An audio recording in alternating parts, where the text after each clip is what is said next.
portuguesa, certo? Desde já eu convido a você a abrir o seu livro na página 38. Vamos lá?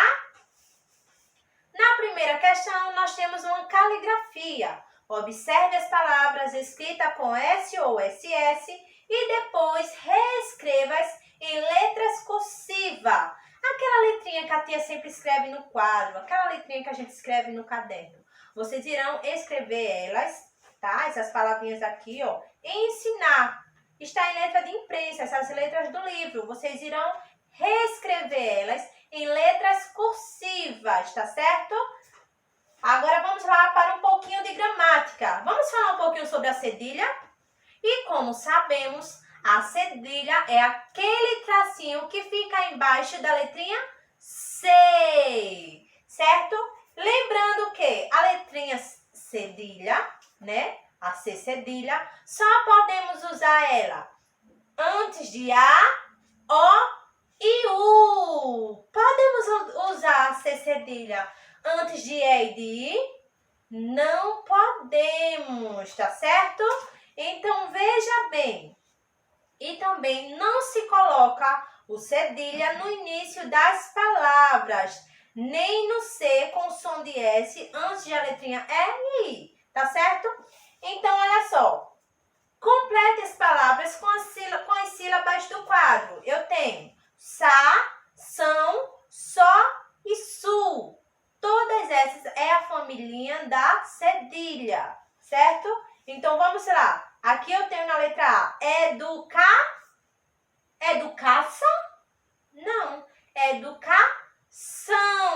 Então, vocês irão observar o som de cada palavra e colocar a sílaba correspondente.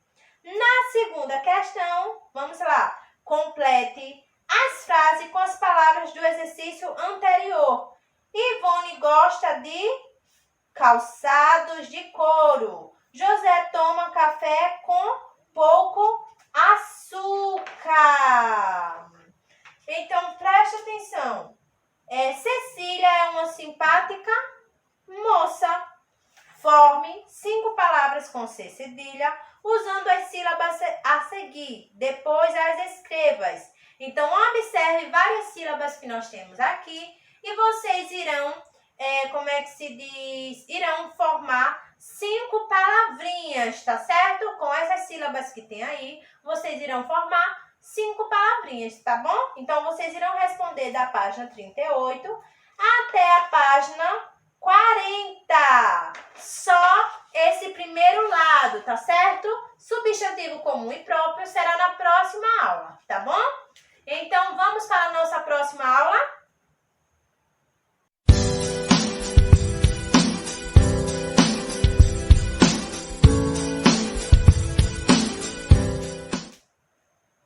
Olá, turma! Voltamos com a nossa aula de História. E hoje nós iremos falar sobre a passagem do tempo.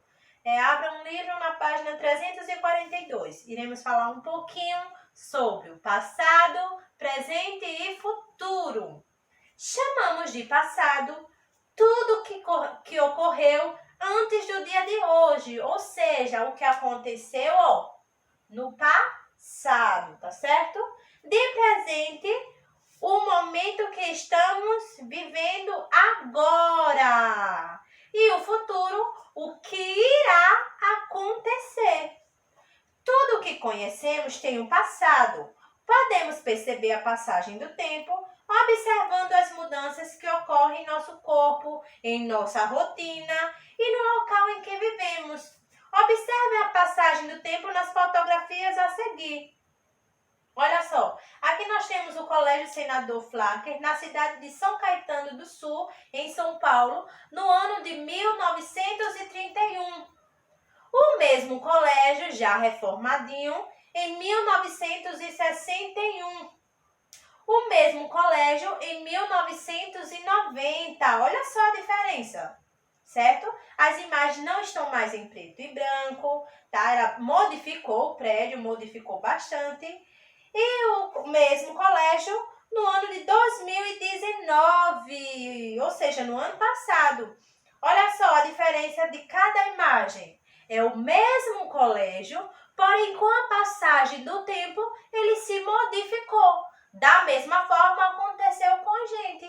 Éramos bebezinho, não tínhamos dente, nem andava, não é verdade? E hoje já temos dente, já podemos até correr, já sabemos falar. Então, conforme o tempo vai passando, chamamos de passagem do tempo. O passado, o presente que é o hoje e o futuro, o que irá acontecer. Então, tem uma atividade para você responder na página 343, tá certo? Na página 343, 344 e 345. Então, vocês irão responder da página 342 até a página 345, certo? Então, essa foi a nossa aula de história. Tenham todos uma ótima tarde e até a próxima aula.